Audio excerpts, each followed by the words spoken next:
Hello,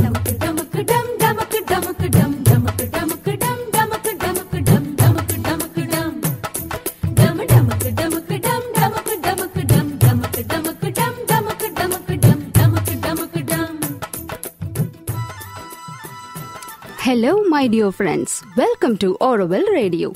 This is Sai Priya wishing you all a beautiful Friday. Today's topic in our Tamil Literary Forum is Thirumandirathin Mudal Thandiram, Ubadesam.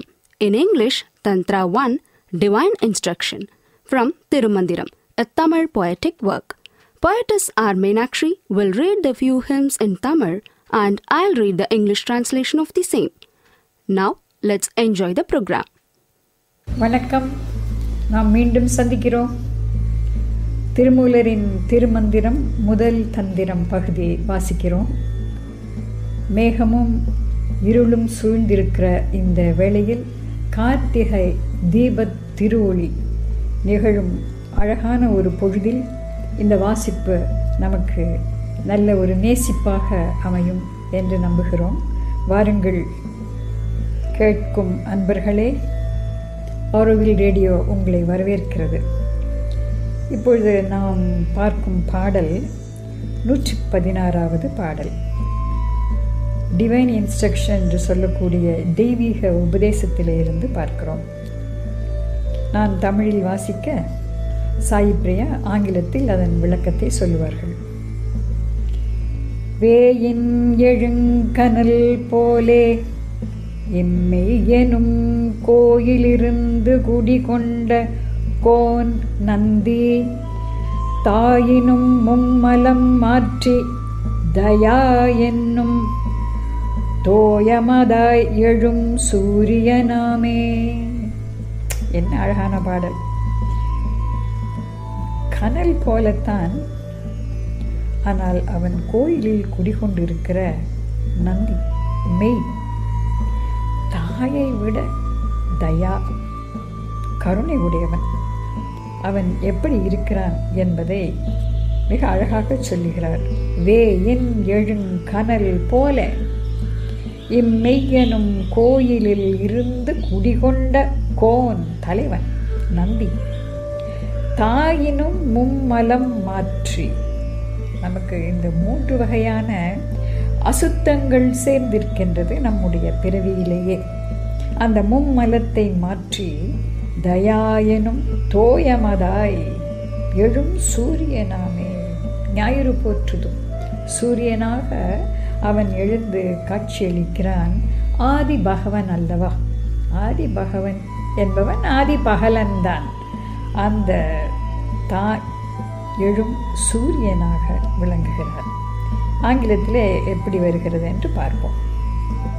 Tantra 1, Divine Instruction. Verse 116. He shattered impurities 3, egoity, illusion and karma. Like the rising spark that within the bamboo indwells, so Lord Nandi abides in this body temple with sweet compassion gentler than a mother's. He shattered the impurities 3, and like unto the sun on the ocean of mercy arose. Like the music that issues from the flute, from within the body rises Nandi's divinity. In infinite maternal compassion, he dispels the impurities within, as the sun dispels darkness. சூரியன் இருளை விரட்டுவது போல அழகாக சொல்லப்பட்டிருக்கு. அவன் நம்முடைய மும்மலங்களை மாற்றி அமைத்து விடுகிறான் என்பதாக. அடுத்து நாம் எடுத்துக்கொள்ளும் பாடல் 123, அழகான மற்றொரு பாட்டு. அளித்தான் உலகெங்கும் தானான உண்மை, அளித்தான் அமரர் அறியா உலகம், அளித்தான் திருமன்றுள்ளாடும் திருத்தாள், அளித்தான் பேரின்பத்து அருள் வெளிதானே. அவன் என்னெல்லாம் கொடுக்குறான்னு பாருங்க. கொடுத்ததெல்லாம் கொடுக்குறான், எல்லாத்தையும் கொடுக்குறான். என்னெல்லாம் அள்ளி கொடுக்குறான் நம்முடைய இறைவன்? அளித்தான். உலகெங்கும் தானான உண்மை எது அந்த ஒன்று உண்மையோ அதை அவன் அளிக்கிறான். ஆரோவில் இருக்க அன்னை அருளிய செய்தியே at the service of truth. உண்மை என்பதுதான். நாம் உண்மையின் சேவகர்கள். அந்த உண்மையை உலகத்துக்கே அளிக்கிறான். அளித்தான் உலகெங்கும் தானான உண்மை. அந்த உண்மை என்பது வேறொன்றில்லை, அவனே தான். தானான அந்த உண்மையை அளிக்கிறான். அளித்தான் அமரர் அறியா உலகம். அமரர் கூட அந்த உலகம் தெரியாது. அப்பேற்பட்ட உலகத்தை நமக்கு அளிப்பதற்கு அவன் தயாவாக நிற்கிறான். அளித்தான் திருமன்றுள் ஆடும் திருத்தாள். நீங்க தேடியோ போக வேண்டாம், அவனே ஆடிக்கொண்டு அந்த திருத்தாளை உங்கள் கண்முன்னாலேயே கொண்டு வந்து விடுகிறான். திருத்தாள்களை உங்கள் அருகிலே கொண்டு வந்து விடுகிறான். அளித்தான் திருமன்றுள் ஆடும் திருத்தாள். அவர் ஒவ்வொரு ஊர்லேயும் ஒவ்வொரு நாட்டையும் ஆடுவார். மதுரையில் கால்மாரி ஆடுவார், அது ஒவ்வொரு மண்டபத்தில் ஆடுவார், சித்திர சபையில் ஆடுவார், பொன்னம்பலத்தில் ஆடுவார், வெள்ளியம்பலத்தில் ஆடுவார். அவர் ஆடுகின்ற ஆட்டம் அனைத்தும் அந்த திருத்தாள்களை நம்மிடம் கொண்டு வந்து காட்டுவதற்காகத்தான். அளித்தான் திருமன்றுள் ஆடும் திருத்தாள். அளித்தான் பேரின்பத்து அருள் வெளிதானே. இதுதான் ஒரு பெரிய கருணை. பேரின்பம் என்பது பெரும் கருணையினுடைய முடிவிலே கிடைக்கக்கூடிய ஒரு அருள் கனி. அந்த பேரின்பத்தை அவன் அருள் வெளியாக தருகிறான். அருள் ஒளியாக தருகிறவன் இப்பொழுது அருள் வெளி, த ஸ்பேஸ். ஆங்கிலத்தில் எப்படி வருதுன்னு பார்ப்போம். Verse 123. He granted me bliss supreme. He made me see the truth that He pervades all. Granted me the vision of the world that even Devas know not. The vision of the sacred feet in Holy Sabha's cosmic dance. Granted me His infinite grace and the bliss supreme. These He granted. The truth of His all-pervasiveness. The world that even celestials know not. The feet of grace that dance forever in the holy hall. The grace of infinite bliss that is the space vast. Holy Sabha, a term which frequently makes its appearance in this text, refers to the universe in its totality, or more specifically Akasha, or space, which is void and the operating ground of the divine. In another sense, it is the mind of this human being, which, when purified, becomes one with the universal mind, that is Akasha. In Tamil culture, the counterpart on earth of the Holy Sabha is Thillai, or the temple at Chidambaram. Chidambaram என்கின்ற சொல்லை கேட்கவே அருமையாக இருக்கிறது அல்லவா? தில்லை மரங்களால் வனம் நிறைந்த அந்த தில்லையிலே தில்லை காளியும் ஆடினாள், சிவனும் ஆடினார். அந்த ஆனந்த தாண்டவத்தை பற்றி எத்தனையோ பேர் மிக அழகாக பாடியிருக்கிறார்கள். அங்கிருக்கும் கோவில் சிதம்பரம் என்றால் சித் அம்பரம். சித்தம் நிறைந்த அந்த அம்பலத்திலே அவன் ஆடுகிறார். சித் சபை. ஆரோவில் அருகிலே ஒரு கிராமத்திற்கு பெயர் கூட திருச்சிற்றம்பலம் என்பதுதான். எவ்வளவு பொருத்தமான பெயர் பாருங்கள். மாத்திரு மந்திர் இங்கே வரப்போகிறது என்பதை முன்கூட்டியே தெரிவிப்பது போல இங்கே பக்கத்திலே இருக்கிற கிராமம் திருச்சிற்றம்பலம். அந்த திருச்சிற்றம்பல கோவிலிலே தில்லை நடராஜன் ஆடுகிறார் என்பதை ஆங்கிலத்திலே அந்த ஹோலி சபா என்று சொல்லப்பட்டிருப்பதை வாசித்தார்கள். இப்போ அடுத்ததாக 124வது பாடலை பார்க்கிறோம்.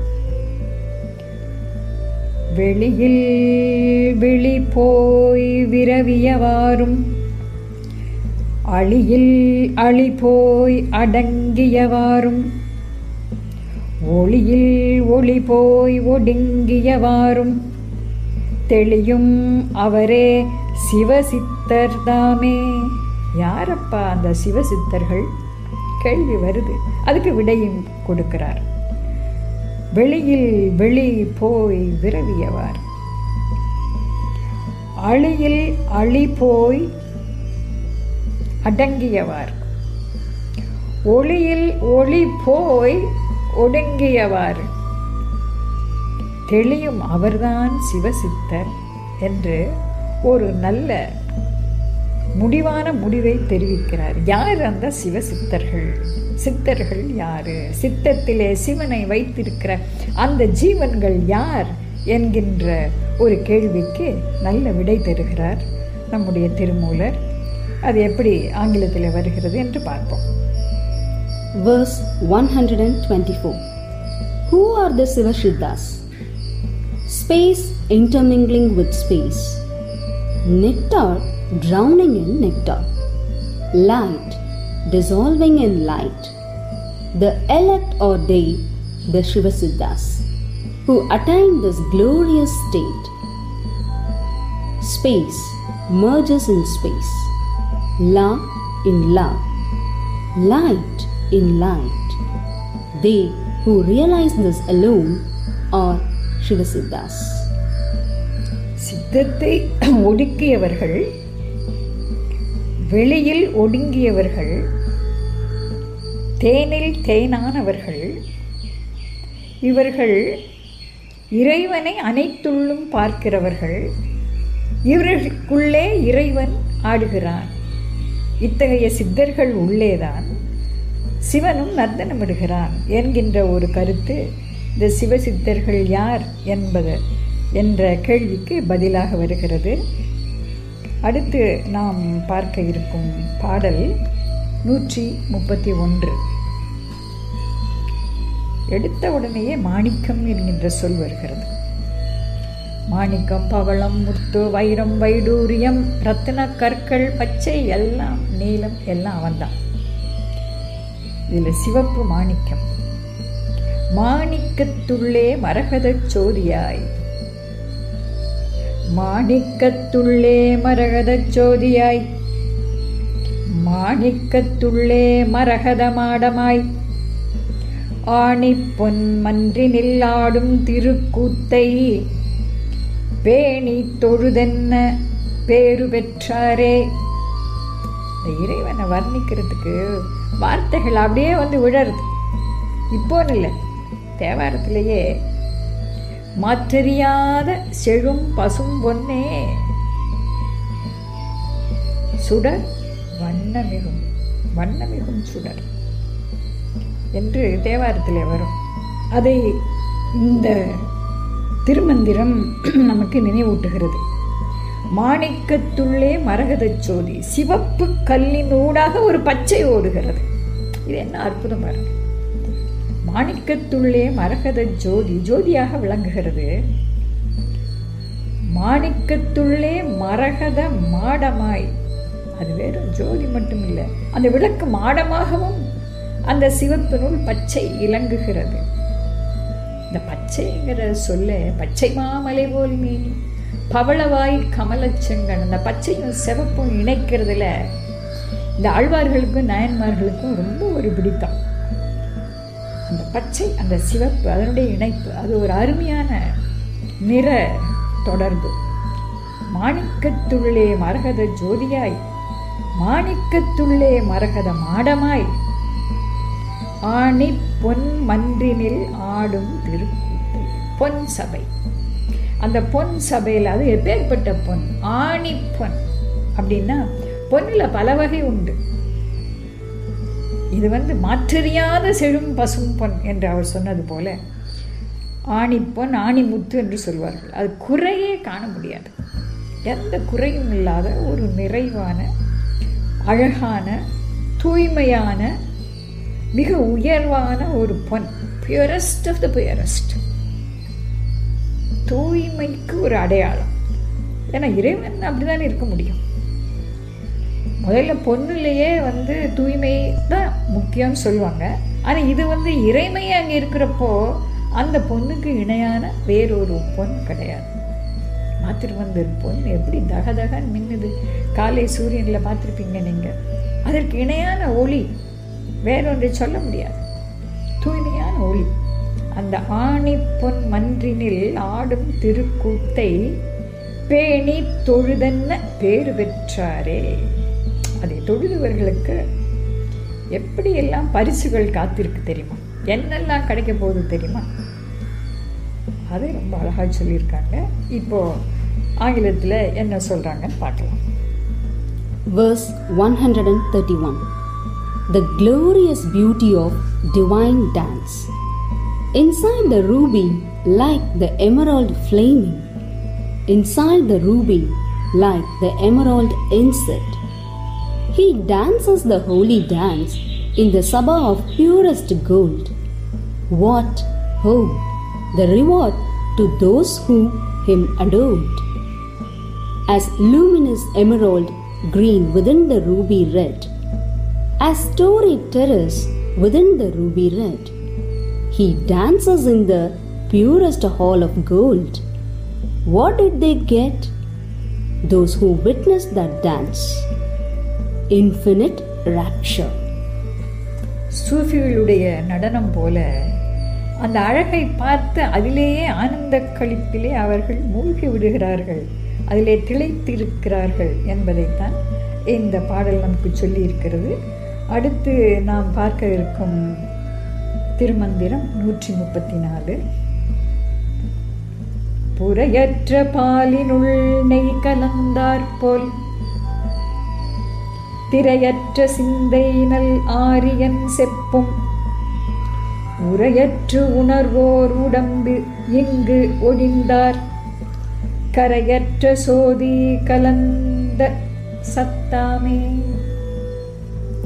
இது கொஞ்சம் கடுமையா தெரியுது இந்த பாடல். விறகுல தீ இருக்கு, விறகில் தீயினன் பாலிற் படு நெய் போல். கடைய கடைய அது உள்வாங்கும். உணர்வு கயிற்றினால் முருக கடைய முன் தோன்றுமே என்று தேவாரம் சொல்வது போல விறகினுள் தீ பாலினுள் நெய். இது எனக்கு ரொம்ப ஆச்சரியமா இருக்கும். விறகுக்குள்ள தீ இருக்கிறது நம்ம எப்படி கண்டுபிடிச்சோம்? நல்ல தெய்வீக வேள்வி நடத்துகிறவர்கள் அரணிக்கட்டை, 100 ஆண்டுகளுக்கு மேற்பட்ட அரணிக்கட்டையை கொண்டு வந்து ஒரு குழியிட்டு அந்த கட்டையிலேயே மரத்தை கடைவார்கள்.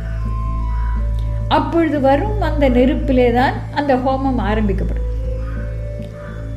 அப்படியானா நெருப்பு விறகுல இருக்காது, நம்ம பார்த்தா தெரியாது, அது உள்ளே மறைந்து இருக்கிறது. அதே போல பால் உள்ள நெய் இருக்கு, எப்படி தெரியும்? அதை நம்ம பாலை காய்ச்சி அதை பிறையிட்டு தயிராக்கி கடைகிற பொழுது அந்த வெண்ணெய் திரண்டு வருகிறது, அதை நாம் எடுத்து பயன்படுத்துகிறோம். அப்போ பாலில் நம்ம பார்த்த உடனே இதில் இவ்வளவு வெண்ணெய் இருக்க போடுதுன்னு நம்ம நினைத்து கூட பார்க்க மாட்டோம். ஆனால் அதுக்குள்ளே மறைந்து இருக்கு, அது மறைந்து இருக்கிற ஒரு சக்தி நாம் தட்டி எழுப்புகிற பொழுது சரியான நேரத்தில் தன்னை வெளிப்படுத்திக் கொள்ளும்.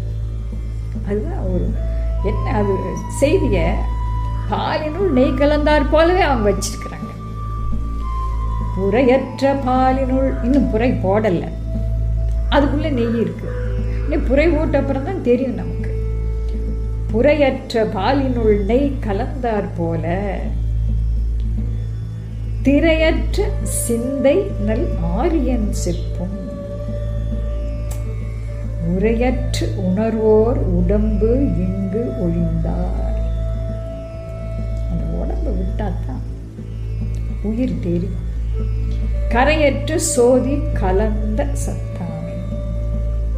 எப்படி அந்த வெளிச்சம் ஒளி உள்ளே கலந்து இருக்கிறது, அது நமக்கு தெரியல. இந்த உடம்ப பல வகையாக பயன்படுத்துகிறோம்.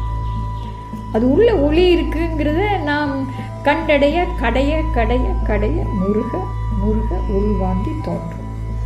அந்த செய்தியை அவர் நமக்கு வைக்கிறார். நீங்கள் செய்ய வேண்டிய வேலை நிறையா இருக்கு. உங்களுக்கு உடம்பு கடிச்சிட்டு உயிரும் வைக்கப்பட்டு இருக்கிறது. நீங்கள் அந்த உள் ஜோதியை கண்டடைவது எப்படி? அதற்கு உணர்வு கயிற்றினால் உறவுக்கோல் நாட்டி கடையணும். அது நல்ல செய்தியாக நமக்கு இந்த பாடலில் சொல்லப்பட்டிருக்கு. ஆங்கிலத்தில் எப்படி சொல்கிறாங்கன்னு பார்ப்போம். Verse 134.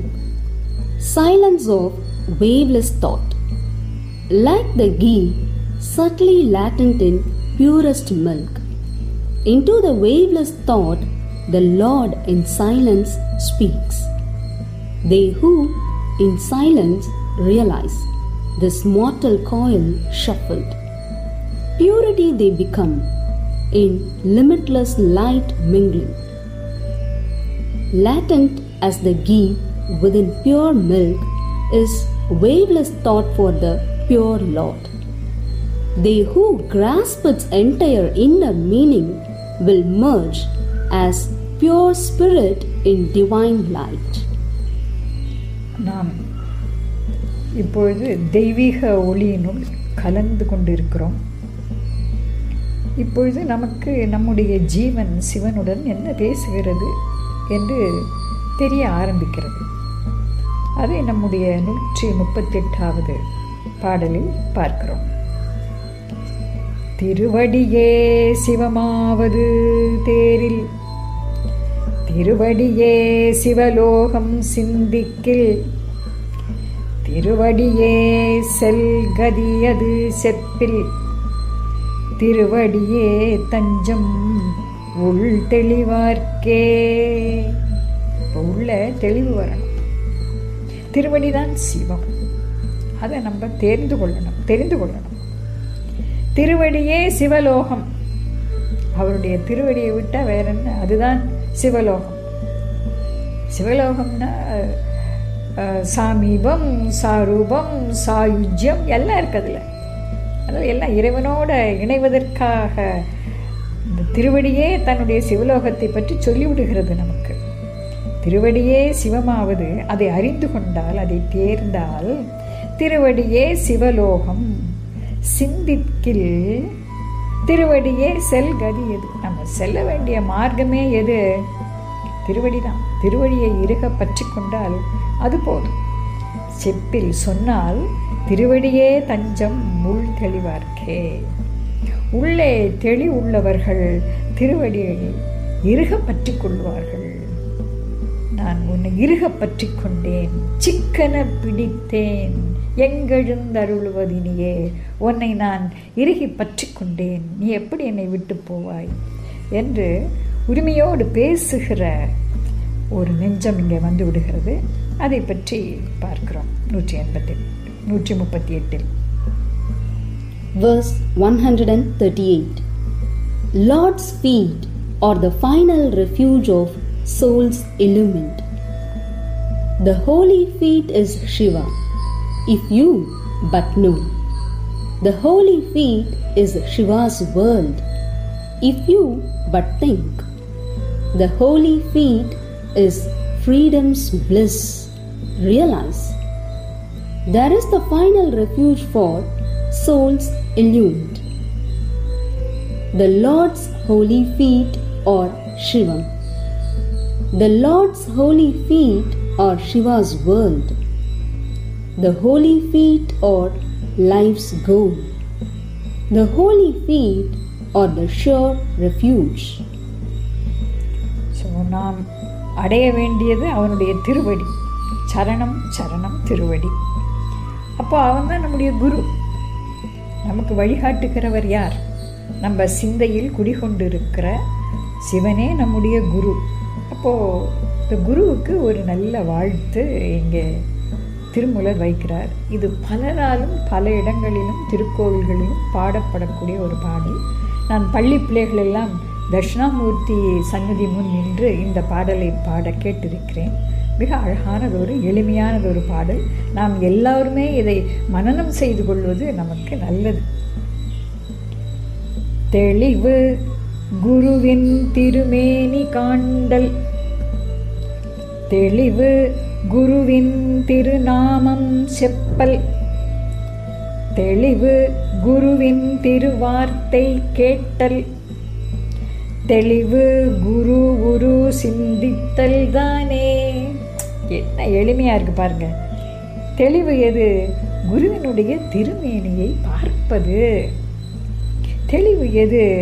குருவினுடைய திருநாமத்தை மீண்டும் மீண்டும் சொல்லுவது. தெளிவு எது? குருவின் திருவார்த்தையை கேட்பது. இது நிறைய பேருக்கு கொடுத்து வச்சிருக்க, கேட்க முடியும். முன்னையெல்லாம் அரவிந்தருடைய குரல் எப்படி இருக்குன்னு நமக்கு தெரியாது. இன்னைக்கு எல்லாம் வசதியாக இருக்கு, எல்லாருடைய குரலும் எல்லாரும் கேட்க முடியுது. அந்த அளவுக்கு நம்முடைய விஞ்ஞான கருவி நுட்பம் வளர்ந்து விட்டது. அவருடைய அரவிந்தருடைய எழுத்துக்களை நாம் வாசிக்கிறோம். அரவிந்தருடைய சொந்த குரல் எப்படி இருக்கும் என்று இன்னும் தேடிக்கொண்டிருக்கிறோம். அன்னையினுடைய குரல் நமக்கு கிடைச்சிருக்கு. ஸ்ரீ அன்னை பேசுகிற அவர்கள் மொழிகிற வார்த்தைகள் எல்லாம் நம்ம கேட்டுட்டு வர்றோம், காதில் விழுது. ஆனால் இந்த மாதிரியான ஒரு புண்ணியம் எப்போ நமக்கு கிடைச்சிருக்கான்னு சொல்ல முடியாது. இந்த திருவார்த்தையை சில நேரங்களில் நேரிலே கேட்பதற்கு நம்முடைய குருவாக இருக்கிறவருடைய முன்னிலையில் இருந்து கேட்பதற்கு வாய்க்கும். ஆனால் இங்கு சிவனுடைய திருவார்த்தையை நம்ம எப்படி கேட்குறது? நம்ம உள்ளே இருக்கிற மைக் செட்டை வச்சு, நம்ம உள்ளே இருக்கிற சவுண்டு சிஸ்டத்தை வச்சு தான் அவங்களுடைய குரலை கேட்க முடியும். அப்போ எவ்வளோ உள்ள ஆழத்தில் நாம் செல்ல வேண்டும், நம்முடைய சிந்தனையை எங்கு கொண்டு வைக்க வேண்டும் என்பது இங்கு சொல்லப்பட்டிருக்கு. மீண்டும் பார்ப்போம். தெளிவு குருவின் திருமேனி காண்டல். தெளிவு குருவின் திருநாமம் செப்பல். ஒன்றும் முடியலையா? சிவ சிவ சிவ சிவ ஓம் நம சிவாயன்னு சொல்லிகிட்டே இருங்களேன். தெளிவு குருவின் திருநாமம் செப்பல். தெளிவு குருவின் திருவார்த்தை கேட்டல். தெளிவு குரு சிந்தித்தல் தானே. இது ரொம்ப எளிமை. அவருடைய உருவத்தை மனக்கண் முன்னால் கொண்டு வந்து உன்னுடைய சிந்தனையிலேயே அவரை வைத்திருந்தால் அப்பொழுதும் உனக்கு கிடைக்கும் தெளிவு பெருந்தெளிவு அல்லவா? அதனால் தெளிவு குரு சிந்தித்தல் தானே. இது எல்லாமே ரொம்ப எளிமையாக தான் இருக்குது கேட்குறதுக்கு. நாம் நிச்சயமாக இது கை கொள்ள முடியும் என்று நம்புகிறேன்.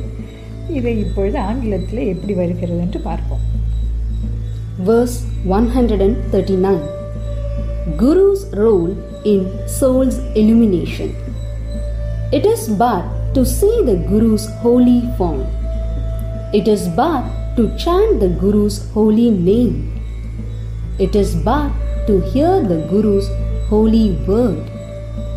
It is but to muse on the Guru's holy being. Thus, it is the soul its illumination receives. Seek the darshana of the Holy Guru. Chant the name of the Holy Guru. Listen to the teachings of the Holy Guru and meditate on the form of the Holy Guru.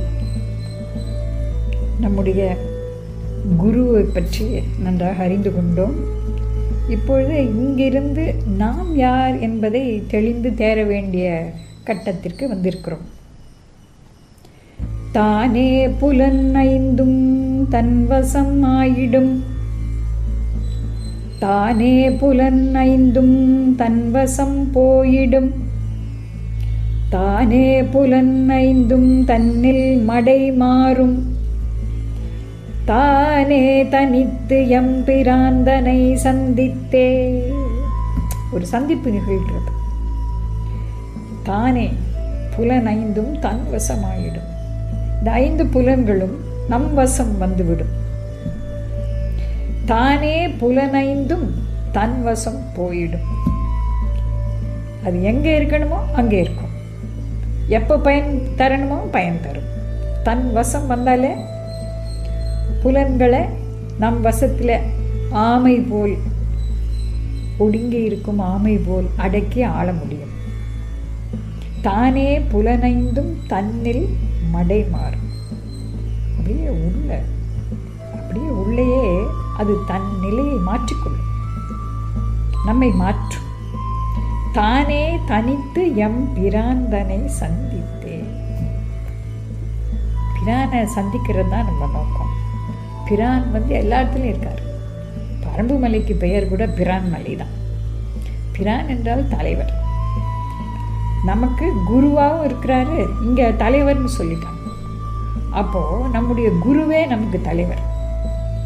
தலைவர் என்ன சொல்றாரோ அதன்படி கேட்பதுதான் தொண்டருக்கு அழகு.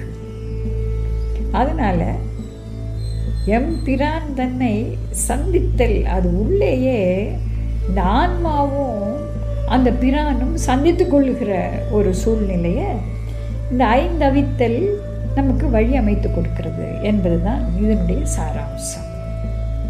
Verse 140. Seek His grace, the senses get controlled. Surely then the senses 5 under your control come. Surely then the senses 5 back to their native homes retreat. Surely then the senses 5 turn inward when the soul meets the Lord. இப்போ ஆன்மாவும் இறைவனும் சந்திச்சாச்சு. இந்த சந்திப்பு ஒரு அற்புதமான சந்திப்பு. ஒவ்வொருத்தர் வாழ்க்கையிலையும் ஒவ்வொரு சந்திப்பும் ஒரு திருப்பு முனையாக அமையும். யாரை யார் சந்திக்கிறாங்க, எந்த நேரத்தில் சந்திக்கிறாங்க, எத்தன்மைத்தானது அந்த சந்திப்பு. சாதாரண நிகழ்வுகள்லேயே பார்க்குறோம், பெரு நிகழ்வுகளையே பார்க்குறோம். அரவிந்தர் மாடியில் நின்று கொண்டு இருக்கிறார், கீழே இருந்து அன்னை மேலே இருக்கிறார். முதல் சந்திப்பு புதுவையில் நடக்கிறது. ஆஹா, தான் கண்ட கிருஷ்ணன் இவரல்லவா என்று அந்த உணர்கின்ற அந்த சந்திப்பு எப்பேற்பட்ட சந்திப்பு. அதில் சந்திப்பது என்பது நம்முடைய சிந்தைக்கு உரியது. இலக்கியங்களில் பார்க்குறோம், இது மாதிரியான ஆன்மீக தரிசனங்களில் பார்க்குறோம். இப்பொழுது இங்கே குரு தலைவன் ஆன்மாவை சந்திக்கிறார். அப்பொழுது என்ன ஆகிறது? சந்திப்பது நந்தி தன் திருத்தாளிணை, தாள் இணை 2. சிந்திப்பது நந்தி செய்ய திருமேனி, வந்திப்பது நந்தி நாமம் என் வாய்மையால், புந்திக்குள் நிற்பது நந்தி பொற்போதமே. இந்த இடத்துல நந்தின்னா சிவன். நம்ம சாதாரணமாக அவருடைய வாகனமாக இருக்கக்கூடிய காளையைத்தான் நந்தி என்று சொல்லுவோம். இங்கே நந்தி இந்த பிரதோஷ காலத்தில் நந்தியை போய் தரிசிக்கிற நெடும் பழக்கம் காலங்காலமாக நம்முடைய பக்தர்கள் செய்து வருகிறார்கள். ஆனால் இங்கே நந்தி என்றாலே சிவன் என்று பொருள். அந்த நந்திக்கு வாகனமாக இருக்கிறவர் நந்தி தேவர், அவரும் நந்தி ஆகிறார். சந்திப்பது நந்தி சிவன், அவருடைய திருத்தாள் இணை 2 திருவடிகள் இணையாக பற்றி கொள்கிறோம். இந்த இடத்துல இணை என்று சொல்லுகிற பொழுதே, தாழ் இணை என்று சொல்கிற பொழுதே அர்த்தநாரீஸ்வரர் பாகத்திலே பார்த்தா சிவனும் பார்வதியுமாக நிற்கிறார்கள். தோடுடைய செவியன் அது மாதிரி அந்த பாடல் போல இருவரையும் ஒன்றாக பார்க்கிறோம். சந்திப்பது நந்தி தன் திருத்தாள் இணை, சிந்திப்பது நந்தி செய்ய திருமேனி. என்ன அழகான ஒரு வடிவம் இந்த திருமேனின்னு சில பேர் வச்சிருப்பாங்க. அழகிய வடிவம், ஒப்பற்ற வடிவம், நல்ல கோலம், அழகிய கோலம் உடைய மேனி. சிந்திப்பது நந்தி செய்ய திருமேனி, வந்திப்பது நந்தி நாமம். இங்கு நான் வணங்கிக் கொண்டே இருப்பது, வாழ்த்திக் கொண்டே இருப்பது, போற்றிக்கொண்டே இருப்பது, பாடிக்கொண்டே இருப்பது, வந்திப்பது, துதிப்பது நந்தி நாமம். என் வாய்மையால் புந்திக்குள் நிற்பது நந்தி பொற்போதமே. இந்த இடத்துல பாதத்துக்கு இணையா போதம்னு வந்திருக்கு. போதம் என்றாலே சொற்கள், போதனை. அதில் நல்ல அருள் வாக்கினை நமக்கு அருளுகிறார்கள் என்கின்ற செய்தி இந்த 141வது பாடலில் வைக்கப்பட்டிருக்கிறது. Verse 141. Fill thy thoughts with Nandi. All I see is Nandi's holy feet twine. All I think is Nandi's holy form divine. All I chant is Nandi's name I trow. In all my thoughts Nandi's golden words and voice. எல்லா இடங்களிலும் இந்த அழகிய பொற்பாதமும் பொற்போதமும் நிறைந்திருக்கிறது. மிக அழகாக நாம் இன்றைக்கு நிறைவு செய்கிறோம். உங்களுக்கு அனைத்து நலன்களும் இறை வழங்கி இந்த கார்த்திகை மாதத்தில் நல் திரு ஒளி நாளை நீங்களும் கொண்டாடி மகிழ நாங்கள் அன்புடன் வாழ்த்துகிறோம், வணங்குகிறோம். நன்றி. இதுவரை இந்நிகழ்ச்சியை ரசித்து கேட்டுக்கொண்டிருந்த நேயர்கள் அனைவருக்கும் எனது மனமார்ந்த நன்றி. மீண்டும் அடுத்த வாரம் சந்திப்போம். அதுவரை உங்களிடமிருந்து விடைபெறுவது உங்கள் சாய் பிரியா. இன்றைய நாள் இனிய நாளாக அமைய வாழ்த்துக்கள்.